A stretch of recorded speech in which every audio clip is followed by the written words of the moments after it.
Natural star Nani త్వరలోనే సరిపోద శనివారం అనే సినిమా ద్వారా ప్రేక్షకుల ముందుకు రావడానికి సిద్ధంగా ఉన్నారు. ఎలాంటి సినీ బ్యాక్గ్రౌండ్ లేకపోయినా ఇండస్ట్రీలోకి అడుగుపెట్టి అసిస్టెంట్ డైరెక్టర్గా తన ప్రయాణం మొదలుపెట్టిన నాని అనంతరం సినిమా అవకాశాలను అందుకున్నారు.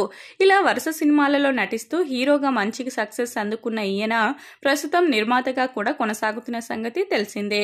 ఇక నాని హీరోగా నటించిన సరిపోద శనివారం అనే సినిమా ద్వారా ప్రేక్షకుల ముందుకు రాబోతున్నారు. ఈ సినిమా ఆగస్టు 29వ తేదీన విడుదల కానున్న నేపథ్యంలో ప్రమోషన్ కార్యక్రమాలను కూడా మొదలుపెట్టారు. ఈ సినిమా ప్రమోషన్ కార్యక్రమాల్లో భాగంగా నాని ప్రెస్ మీట్ కార్యక్రమంలో పాల్గొన్నారు.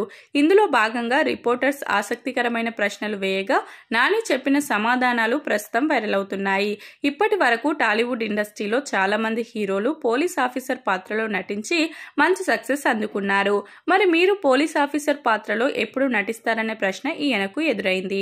ఈ ప్రశ్నకు నాని సమాధానం చెప్తూ ఈ సినిమా విడుదలైన తర్వాత నేను చేయబోయే తర్వాత సినిమాలో నన్ను పోలీస్ ఆఫీసర్ గా చూస్తారని ఈయన వెల్లడించారు.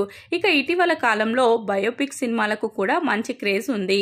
ఇప్పటికే ఎంతో మంది స్టార్స్ గురించి బయోపిక్ సినిమాలు ప్రేక్షకుల ముందుకు వచ్చాయి. ఈ క్రమంలోనే మీరు కూడా బయోపిక్ సినిమాలలో నటించాలని కోరుకుంటున్నారా అనే ప్రశ్న ఎదురైంది. ఈ ప్రశ్నకు నాని సమాధానం చెప్తూ తనకు ఫ్రీడమ్ ఫైటర్స్ బయోపిక్ సినిమా చేయాలని ఉంది అంటూ తన మనసులో కోరిక బయటపెట్టారు.